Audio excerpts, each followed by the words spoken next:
All right, welcome back to Halftime. We're talking with South Carolina State strength coach David Erby, a Hall of Famer here at South Carolina State, strength coach at South Carolina State. David, welcome to the broadcast. Thanks for having me. Start talking about your role as strength coach, but first off, let me go back.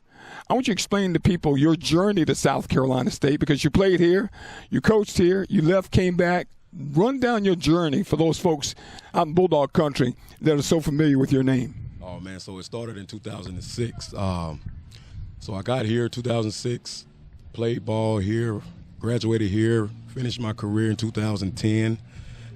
Started my internship with Big John Williams and Torrey Beckton in 2011. You know, I've been under the strength and conditioning program since then. Since 2021, I took off and went to Alcorn State. After that, I came back with Coach Barry at Benedict for the spring of 2022. Then I came back to SC State summer 22. You know, people don't realize the value of a strength coach, but having left South Carolina State, when you went to Alcorn, they had some issues out there from the standpoint of strength and conditioning that you had to inherit. How difficult was that job out there? It wasn't that difficult. After the director gave me everything I need, you know, he gave me a staff, he gave me some GAs, and you know, we just put our team together and did what we had to do and train the athletes to get them bigger, faster, stronger. Having been a player and always been strong, David's one of the strongest folks I've ever seen in the gym, but from the standpoint of what you do, how important, I want you to emphasize to people how important your role is on the football team. Oh, man, it's very important. We got to get the guys stronger. They got to be fast. They got to be explosive. You know, they got to be able to change direction, get in and out their cuts to get their best performance on the field. So it's very important. When you look at the gym, Coach, can you tell from the standpoint of how a guy works in the gym if that guy can be a really good player? Absolutely. Absolutely. It shows. You know, you got to be able to transfer the weight room to the field. You know, and the guys that do that are 9 times out of 10 the guys that's making plays out there on that field. When you set up structure, because I don't think people realize this, and I didn't realize this until a few years ago, that you do more than just work with the football team. Absolutely. Absolutely. So we train all sports. Me and Coach Trey, we divide the sports up.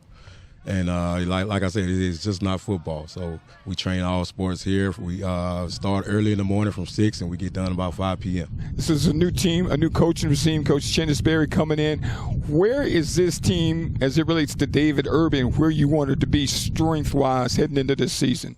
I think we're in a pretty good position. The guys put in great work over the summer, man. So, you know, that time that we had, the 6 or 7 weeks that we had over the summer, the guys was really in there grinding. You know, a lot of guys PR'd to some on all lifts. You know, some guys went from 275 to 325 on the bench press within 6 weeks. So they did a pretty good job putting their work in over the summer. When you guys recruit, and when you recruit, or if there's some kids out there listening and they hit a strength coach, it's like, oh, coach, I can bench, I can do this, I can do that. What is it that potential college football players, what is it that you see they need to work on to get prepared to play at this level?